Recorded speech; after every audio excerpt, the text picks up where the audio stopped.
The Husqvarna FX 450 is the Austrian manufacturer's flagship cross-country model. It shares many of the same parts as the FC 450 motocross bike, but uses Magura brakes instead of Brembos.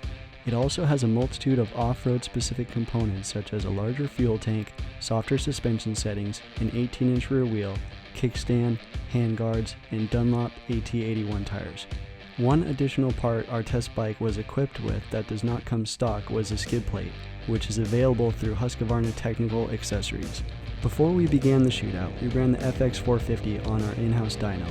With a Dunlop D404 street tire mounted on the rear wheel, it churned out 52.34 horsepower at 9,360 RPM and 33.94 pound-feet of torque at 6,800 RPM, essentially identical to the KTM 450 XCF. With those numbers, the Husqvarna ranks third in the horsepower department and first in torque. We then installed a fresh set of Dunlop AT81 tires to ensure consistency and traction among the four competitors through the duration of the test. The FX 450's engine has a linear power band that is very usable and sneaky fast. It's ultra smooth from bottom to top and pulls all the way to the rev limiter. These characteristics make the FX 450 very easy to ride, especially in tighter, more technical terrain. It has the least low end of the four bikes in the test, which hinders it when traction conditions are optimal, but helps it hook up in slick terrain.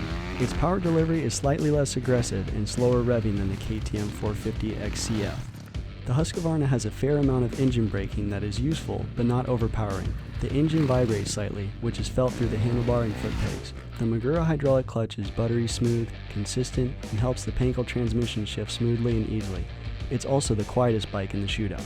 The FX 450 has two maps that can be changed via the switch on the left side of the handlebar.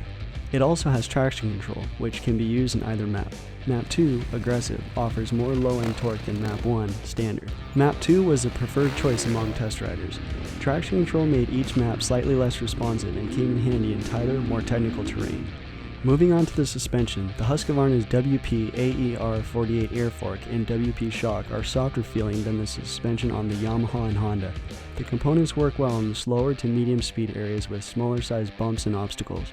However, in fast-paced sections with larger size rollers and bigger impacts such as G-outs and jump landings, the suspension lacks some comfort and predictability in comparison to the YZ450 FX and Sierra 450 RX.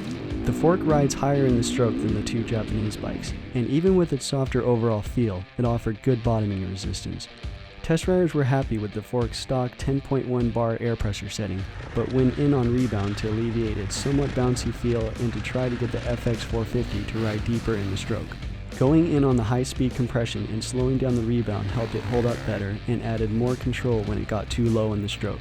In the handling department, the FX 450 tied the KTM as the lightest bike in the test, weighing in at 240 pounds on our automotive scales.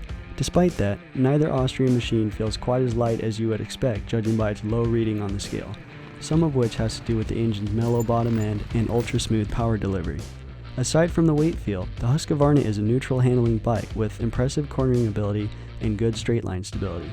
However, it doesn't corner as sharp as the Honda and is not as stable as the Yamaha. The chassis feels longer than the Japanese bikes as well. The Husqvarna has a neutral stance with 105mm of shock sag and is easy to move around on with its roomy ergonomics. The radiator shroud area is slim. The flat seat might be easy to move around on, but it's firmer and slightly less comfortable than the KTM's. The FX 450's side number plates also feel a touch wider than the 450 XCF's.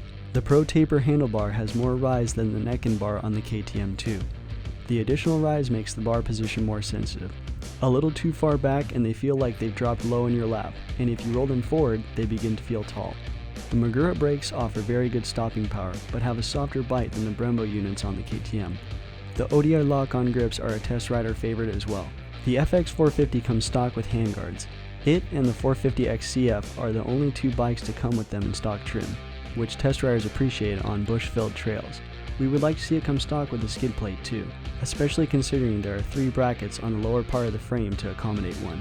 The reasons why it should have one are that it has an ultra-smooth yet powerful engine that makes it easy to ride, good overall handling, strong brakes, a hydraulic clutch, and is tied for the lightest bike in the test. It's also the quietest. The reasons why it did not win are that the WP AER 48 fork falls short of the performance of the stock suspension components on the Yamaha and Honda. The engine vibrates more than it should, and is slightly less aggressive and slower revving than the KTM 450 XCF. The ergonomics are a touch less comfortable than the KTM's too.